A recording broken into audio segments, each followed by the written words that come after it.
Hi, everybody. We're going to be talking about oscillations here.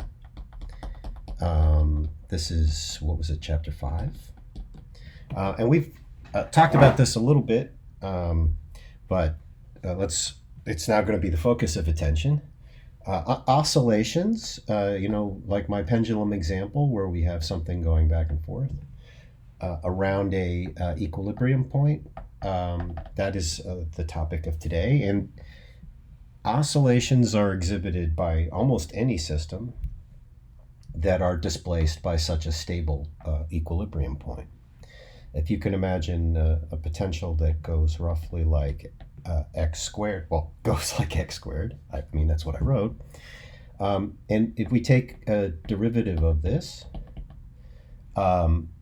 we end up with 2x. And if we take another derivative of this, we end up with 2. So this situation here is a situation like as drawn, where we have the value of u on the y-axis and the value of the independent variable on the x-axis. We have a parabola here, and the second derivative is positive when the parabola holds water. If you like, you can imagine that it holds water. That's when the second derivative is a positive, and we call that a stable equilibrium. If you would have an object here at its equilibrium point and you displace it a little bit to the right, there will be a restoring force to the left, and if you displace it a little bit to the right, there'd be a little bit to the left, there'd be a restoring force to the right. Okay, and you can likewise imagine, I'm sure, a situation where the potential points the other way, and that's something like that. And you could take two derivatives of this potential, and you would see that this is equal to minus 2. That's a negative. So the second derivative is negative, is unstable equilibrium. And if you had an object that you placed here at the equilibrium point, it will, of course, stay there forever, because that's what the equilibrium point means. But if you displaced the object a little bit to the right, it's going to go racing, and it will racing away from the equilibrium point, and it will never come back. And this is an unstable equilibrium point. Okay, so Hooke's law is F equals minus the force as a function of x is minus some constant times x, and if this number k is greater than 0, then the equilibrium is stable, and a positive displacement leads to a force in the negative direction. And if this k number is less than 0, so that a negative number times a negative, so that minus k would then be a positive. This is a this is an unstable situation, and like this here. Okay. All right, so this force, f of x, being equal to minus kx, I think you guys will probably recognize quite quickly that this is equivalent to a potential energy, U as a function of x, given by 1/2 k x squared. If you like, you could calculate the work done moving a force from the equilibrium point to some position x, and you'll find that and you take the negative of that, as we usually do, as we always do, then we can derive the potential energy from the force in that way. Now let's take this function just as an exercise, and we're going to expand it in a Taylor series, a so-called Taylor series. This is a way of writing a form for the equation that is valid within a narrow region around a certain point. And we can always do this. So u of x, the way we do that is that's equal to u at x equals the value that we're expanding around. And I didn't say it, but when you write the equation this way, it's implicitly defining the equilibrium point is at x equals 0.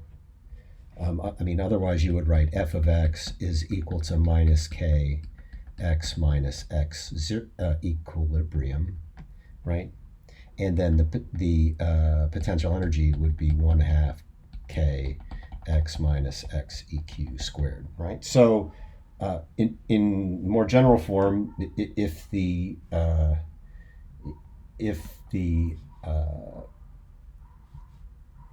equilibrium point was at over there, and this is what the potential looked like, we have just for what I've been doing with this equation here, basically have just set I've set the origin at the equilibrium point. Okay, so that means that in the Taylor series expansion, what we're doing is expanding around the equilibrium point, and here I am saying that the equilibrium point is at 0. I've made the origin there. Okay, so we're expanding around the equilibrium point, which is at x equals 0. And let me clean up a little bit here. And okay, right. So then that equals u at x equals 0 plus the first derivative of u. That's du dx evaluated at the equilibrium point, which is at x equals 0, times x plus the second derivative of the function evaluated at x equals 0 divided by 2 times x squared plus other terms, which is the third derivative divided by 3 times x cubed, and so on. All right, so what we see is a number of terms here. Okay. All right, we have the u at x equals 0. We have a different function, which is the first derivative of u evaluated at x equals 0. A third function, which is the second derivative of u evaluated at x equals 0 divided by 2 times x squared, plus higher order terms. All right, so this here is just a number. It's just a constant. And this thing that we're expanding is the potential energy. And you know from the Lagrangians that you just worked on that the thing that matters with respect to the Euler-Lagrange equation is that the derivative of the potential energy with respect to x, I mean, we're going to have a term dl dx, and the potential energy doesn't depend on x, so you'll be end up taking the du dx.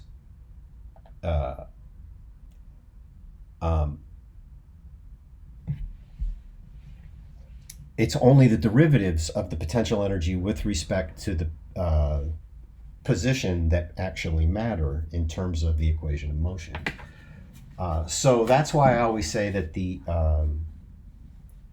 potential energy is only defined up to an additive constant. Anyway, excuse me. One of the reasons that this video is late is because I don't feel very well. So sorry about that. Okay, so this is just a constant, and the potential energy, you can always add or subtract numbers from the potential energy. It's not going to change the equation of motion. Constants, additive constants, can be dropped from the potential energy.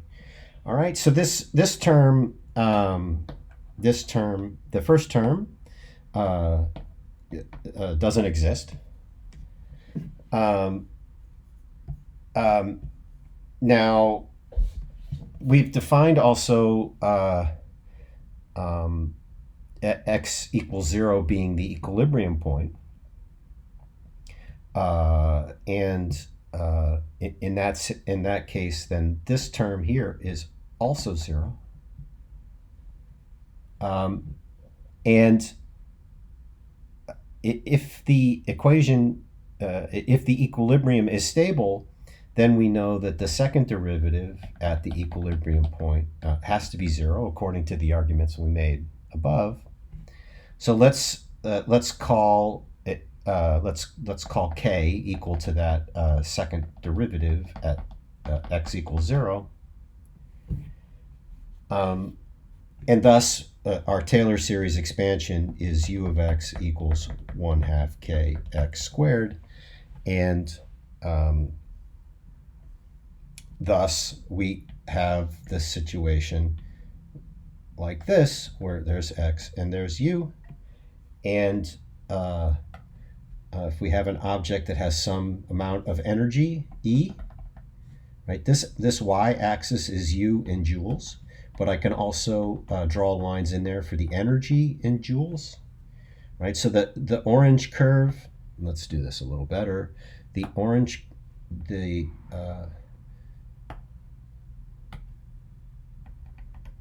so the green line is U of x in joules, and the orange line is the total energy. The green line is potential, the orange line is total. They're both in joules, so we can draw them both on this axis, which is what we've done. Okay, so in that case, we see that the object is trapped between these two extremes here, minus x max and plus x max. That's the amplitude of the oscillation, and the mass is trapped between these two extremes. If you want to think of this situation as a mass on a spring that's sitting on a frictionless surface, with this being right there being the equilibrium point where we also set our origin. So there's the x-axis, and we set the origin there. In that, if you give the mass a certain amount of energy, it will oscillate back and forth between two endpoints, and those endpoints depend exactly on how much energy you have available. The more energy, it would oscillate with a larger amplitude. Less energy, less amplitude. So these 2 points here are the plus and minus amplitude of the oscillation. And if this is a stable equilibrium, the mass is then trapped between these two turning points. There's a turning point, and my pen just turned off, a turning point, and there's a turning point.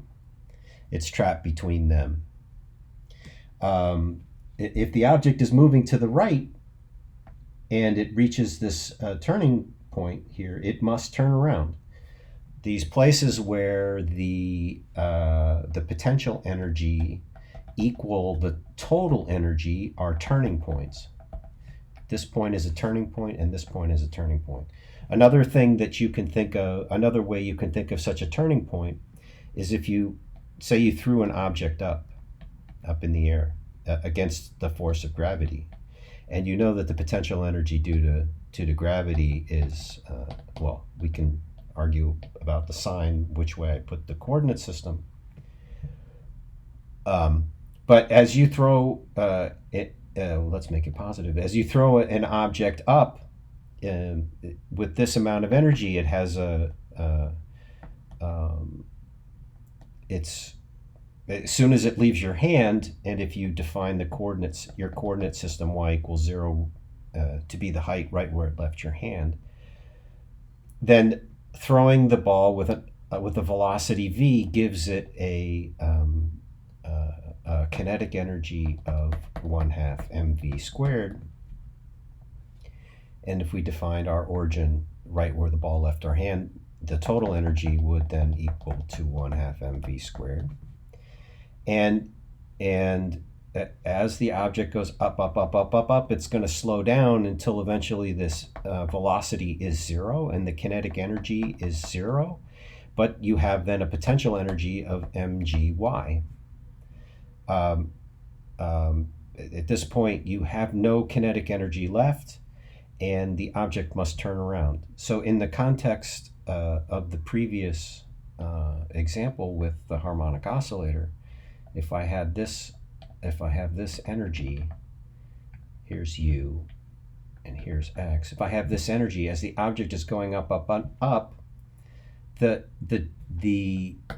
any place, the distance between these two lines, this orange is E, is the total energy minus the potential energy. So here the distance between these two curves is literally the kinetic energy. The total energy minus the potential energy is the kinetic energy. So, and as the object moves to the right, the amount of kinetic energy gets smaller and smaller and smaller until you get all the way to here where the kinetic energy is just 0. And then the object, and that's the same situation as here, and the object then has to turn around and go back this way. And now the kinetic energy will grow, grow, grow until the kinetic energy is maximum when it gets to the equilibrium point.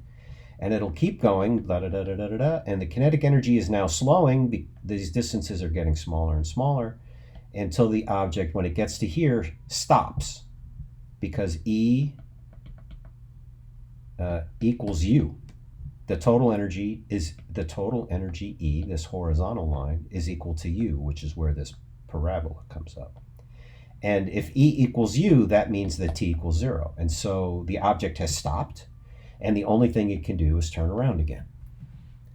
All right, so that's why that was the energy arguments for why these two things are the amplitudes of the oscillation. All right, so this situation here that we've been exploring with U, the potential energy is 1/2 kx squared, and that k is some constant. And with the force equal to minus kx, and not only is this k a constant, but it's a positive constant. And thus we can write the equation of motion, which is very simple in this case. The mass times the acceleration is equal to the sum of the forces.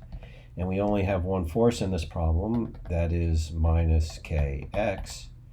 So we get the equation of motion m, the second derivative of the position, that's the acceleration, is equal to minus kx.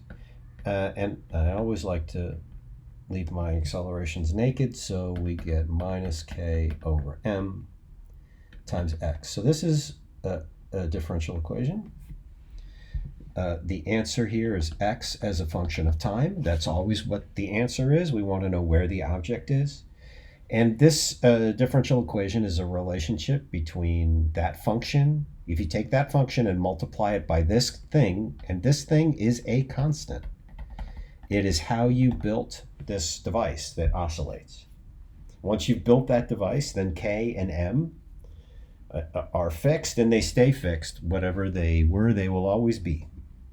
And if you built a different kind of oscillator, if you had a different, if you used a different spring or you used a different mass, you would this constant here, prefactor, would be different, but it is a constant for that device. All right, now what we usually do at this point is we define, because this is a constant and we don't want to keep writing k over m 8 trillion times, we define constant k over m, but we actually define it as the square root of that. We define this constant this way, and in which case the equation of motion is given by this. Okay? Likewise, if we had a pendulum and the pendulum was doing a small oscillation, well, in general, a pendulum, the equation of motion for a pendulum would be minus omega squared times sine of phi. That is the general equation for a pendulum. But for small oscillations, if this amplitude is small and stays small, which is to say that the energy that we put into this pendulum is also small, right? It's just going to go back and forth a little bit. Then this equation, in that case, sine theta, which you can expand into terms like this. I'm doing this from memory. That's to the fifth over 5. You can expand the sine function with a Taylor series exactly the same way we did above. And I don't actually remember if this is correct, but it's something like this. But if phi is small, then phi cubed is even smaller, way smaller. I mean, hugely smaller, and obviously any higher terms there would also be very small. So if theta is small, then we say that sine phi is approximately equal to phi, in which case our equation of motion over here becomes this, and you see that's exactly the same form as the spring situation. Okay. And so these equations, we've even done this, I think, in class a couple of times. You can, there's all kinds of different solutions that you can use. There's exponential solutions. You could try x of t is equal to e to the I omega t. That's a possible solution. If you took two derivatives of this, right? Let's do that. One derivative of this is equal to I omega times e to the I omega t, right? Because this thing, remember, is dx dt. The dot means ddt only. And the second derivative of this would be I omega times d dt of e to the I omega t, because I times omega is a constant. And again, remember, I is the square root of -1. But it's just a number. And in this case, we get that x double dot is I omega ddt of I omega. So you get another I omega e to the I omega t. And so that means that x squared is equal to I squared omega squared e to the I omega t. And I squared is -1. So that means that x double dot is minus omega squared. And e to the I omega t is x of t. So this works. This functional form does fit inside the equation of motion. X double dot is minus omega squared x. Okay, so e to the I omega t works. You could also put in x of t is e to the minus I omega t. That would also work. And thus a general solution that you could put in is C1 e to the I omega t plus C2 e to the minus I omega t.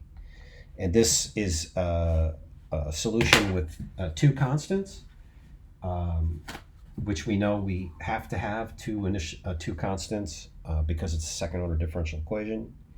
That'll, for example, be the initial position and the initial velocity, or it could be the initial position and the total energy or something like that, but you need two constants. Thus, since this solution has two constants, And each part of this thing works separately. It will also work if you put this thing in to this.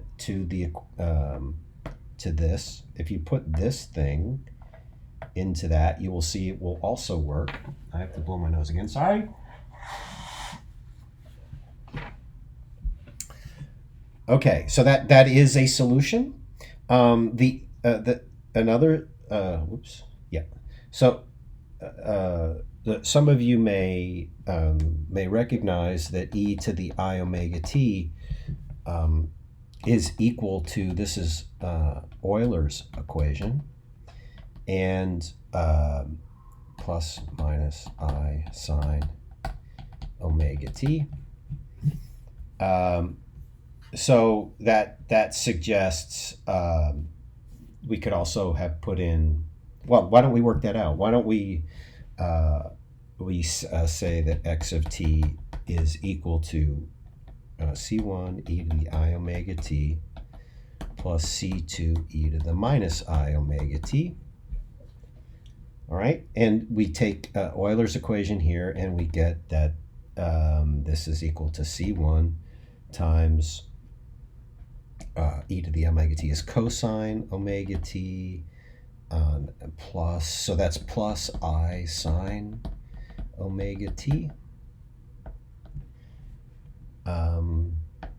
plus c2, and this is minus, so that's cosine omega t minus I sine omega t, because this minus goes with that minus, and this plus goes with that plus.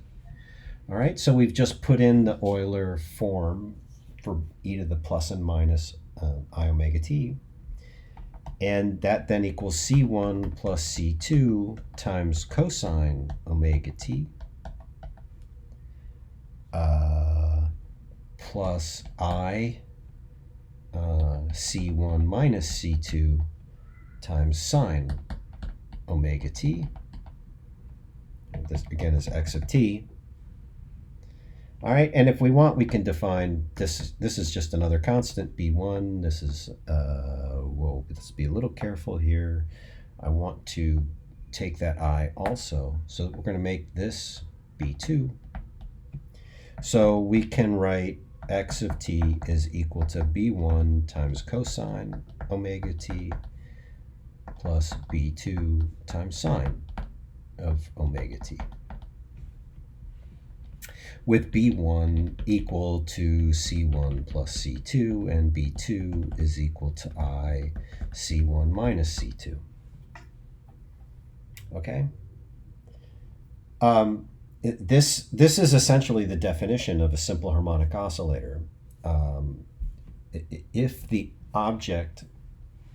motion of the object can be described with a simple combination of sines and cosines, that means that we're talking about a simple harmonic oscillator, or the simple harmonic motion or simple harmonic oscillator. Cosine of omega t and sine of omega t are both real. X is real. It has to be real. It's a position. That means that these two things both have to be real numbers, not imaginary. And we determined b1 and b2 from the initial conditions. So let's try to do that. We start by looking at x of t equals 0. That is the position of the object at the initial time. And that's equal to b1 times cos of omega t, and that's cos of 0, plus b2 times the sine of omega t, and at t equals 0, that is also 0. Okay? So the sine of 0 is 0, so this term goes away. That means then that b1, and the cosine of 1 is just 1, so that means that x of t equals 0 is equal to b1, which means that b1, that constant b1, is the initial position. It's wherever you started this harmonic oscillator. That is x at t equals 0. All right? So then let's look at the first derivative, x prime of t. I don't know why I wrote x prime. We can write x dot. We're taking a derivative with respect to time. That's the derivative of cosine is minus sine. So that's minus b1 sine of omega t plus b2 times cosine of omega t. And I've already screwed this up because I didn't finish the derivative. So b1 minus b1 sine of omega t, but then we have to go, this is a total derivative, d by dt, and it's a total derivative, so we have to keep going till we get to the variable, and we go inside the omega t, take the derivative of that, and we get another factor of omega that pops out. Plus b2 times the derivative of I'm looking here now, the derivative of a sine is equal to a cosine, so that's cosine omega t, and we again get another factor of omega out there. So that equals then minus omega b1 sine omega t plus omega b2 times cosine of omega t. All right. The value of this function, this is a function. Here, this is the actual form of that function. You could evaluate that function at any value of time, and you would know what the speed of the harmonic oscillator is. Well, you'd actually know the velocity because it's a sine quantity. And if the if the value of x, the derivative of x is a positive number, then it means it's moving in the positive direction. And if it's a negative number, it's moving in the negative direction. So this is definitely the vector velocity. This is the functional form of the vector velocity of a harmonic oscillator. Fine. So, but at t equals 0, the derivative is, let's put t equals 0 in there, and this term I think dies, but this term does not, and we end up with omega times b2, and this went to 1. Okay, so that means that omega b2 is the initial velocity. So b2, this constant b2, is equal to the initial velocity v0 over omega. And we had this omega sitting over there. All right? So if you want to write this out, you could write then that the position x as a function of t would be equal to b1 is the initial. So that's equal to x0 cosine of omega t. I'm looking at this equation here. Plus v0 over omega,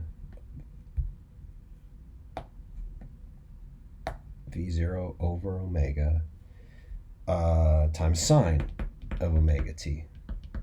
Right? So that is now, we've now rewritten this solution to the harmonic oscillator in terms of sines and cosines. And the two constants, each term in this functional form it has a prefactor. One of them is the initial position, and this is the initial velocity. This thing omega is again equal to square root of k over m. It's a positive real number. It's a constant, and that omega is there and there and there. Okay. All right.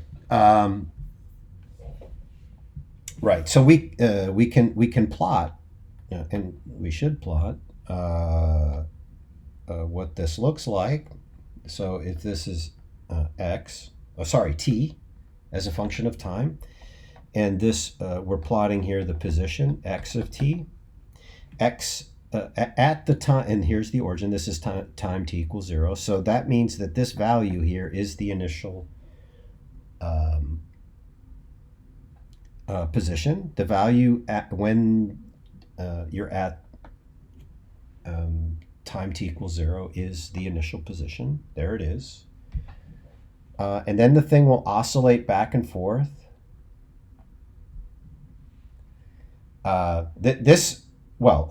Sorry. Let me be a little bit more careful here. Let us, this is not a general situation. I could have started this, I could also have started this same oscillation this way, right? So let us say, pretend this picture didn't happen. We're gonna, let's go ahead and start the oscillation with x equals x at some position, and then we're just going to let go. This is like when in class I take one of those strings and I pull it to the side and I let go. We've displaced our harmonic oscillator and we're letting it go, but it's starting at rest. When I let go, it has no initial velocity. So in that case, V0 equals let go start at rest. So that case means that the initial velocity V0 equals 0. And the initial position x is equal to x0. So in the equation that we just wrote, we would have x0 cosine omega t plus V0 over omega sine of omega t. This is the general solution. But in this case, with x equals x0 and the initial velocity being 0, that in this case, this is general. In this case, x of t is just equal to x0 cosine of omega t. All right, so that's what I drew on this plot, that it starts the position x as a function of time. This is the answer. There's time. And x of t is the answer. And we've started it at x equals x0.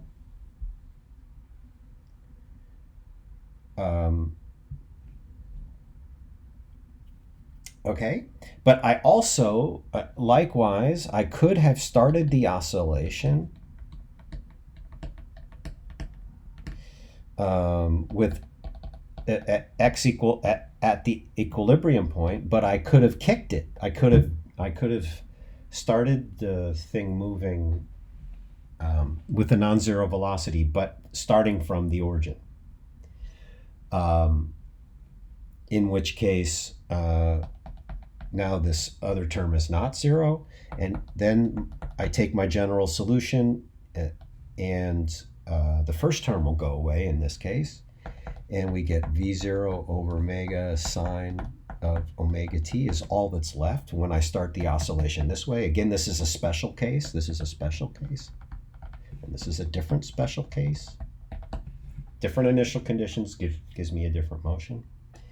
All right, now if I look at the same plot of the position x of t as a function of t, I still have this sinusoidal operation, but at the origin, the curve is tangent to a line that has a slope of the initial velocity. The slope of x versus t is dx dt. In this case, rise is x and run is t. Dx dt, that's a velocity. So in this case, we have this functional form sitting there, and the velocity here is the position. If I would evaluate this at t equals 0, the position is there. But the slope of the position versus time is given by this parameter V0. Okay, in both of those so we had a general solution that accommodates any set of initial conditions, x0 cosine of omega t plus v0 over omega sine of omega t. This is the general solution.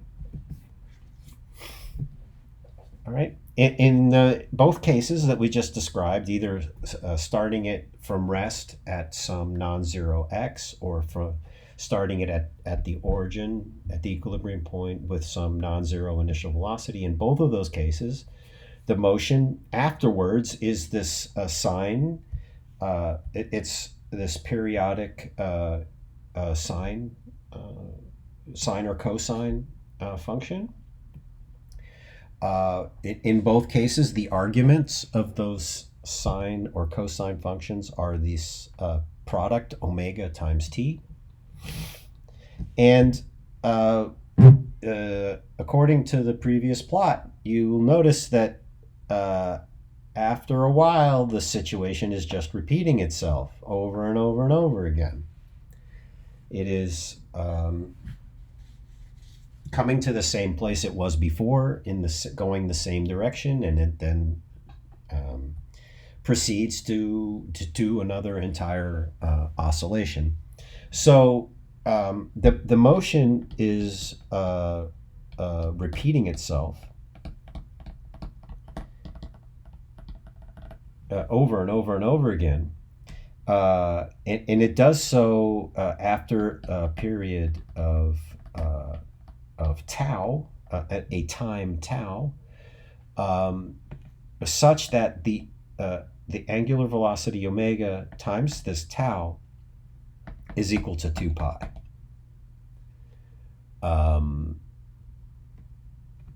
This is how you get the period once you know omega. So the tau then equals 2 pi over omega, which is then equal to 2 pi 1 over omega. K over m is m over k, because omega again was omega squared was k over m. So omega is square root k over m. Okay, so what we've done is we've described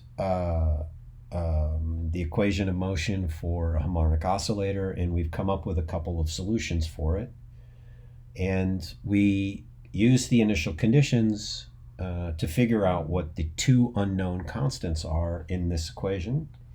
You either have this equation or the other form of it. What constants did I use? Let me go back up. Were C's. So e to the I omega t plus c2 e to the minus omega t. This is another general solution. Here's a general solution. Here's a general solution. And the motion repeats itself after a period tau. Tau is the period. It's measured in seconds like any other time interval. And omega times tau is 2 pi. And that's how you figure out what tau is for a given harmonic oscillator. Because once you've built the harmonic oscillator, then k and m are known. And so omega is known by this equation here.